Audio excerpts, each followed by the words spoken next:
has emotional intelligence shaped your effectiveness as a leader, particularly during challenging moments or periods of uncertainty? Yeah, it's we are in a climate right now of uncertainty. Self-awareness is not just self-awareness internally, being a reflective person I am. I should have in many ways been an anthropologist Hmm. because I love studying people. Being on the bench for almost a decade, a judge doesn't do a lot of talking. We do a lot of listening.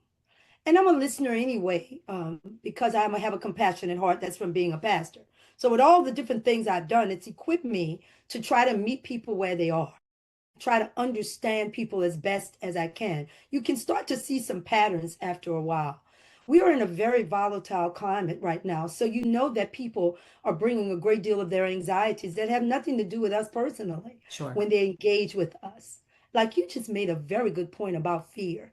And so going into it, you have to stay very grounded in who you are and have that emotional intelligence to understand that if they don't know you personally, then most of the time you can't take whatever they're projecting to you personally.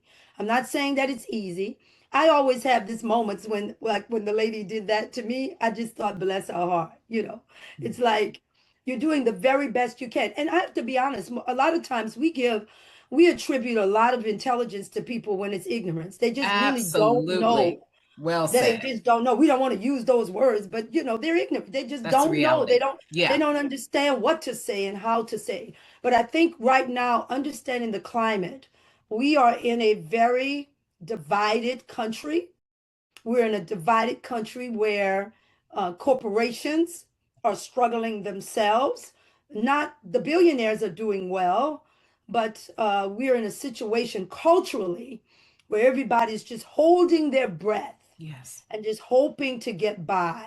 And during times like that, you have to stay very, very centered on who you are, all that you have accomplished, and not look for validation in mm, spaces that employ you. That is the biggest issue that I think. And listen, everybody needs a paycheck. Let's be real. We're talking philosophical, but let's bring it down of to the real course. part.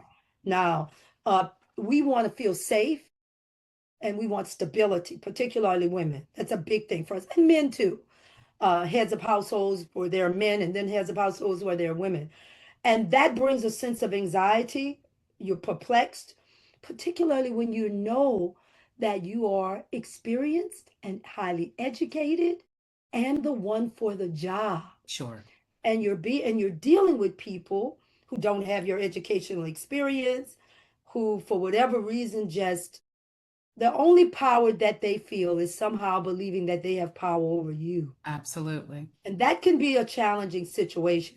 I honestly mean this, and I can't say this and stress this to anyone who's listening today. I put a force field around myself. I have to.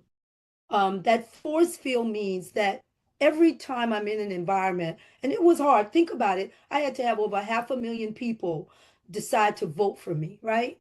And so I couldn't take comments that they make when they don't even know me personally. I had to know who I am going into every situation. When I went to Washington, D.C., there's a Southern kind of bias, right? And Sure. then think about where I've come from. They would used to try to bring up in a meeting to me about the housewives of Atlanta. And is it really like that? And I would quickly say I wouldn't know anything How about would you that. know? Yes. Well, I mean, how would I know that? I Yeah. don't even watch television half the time. And so it's just really understanding that a lot of people are broken, Dr. Wilson. They're carrying the trauma from their childhood, and that doesn't stop just because they're in the workplace. If Hmm. anything, it's the place where they spend most of their time. So Yes. I really think it would behoove people more to study people, to read some books about people and get to know how they think about things so you can meet them where they are.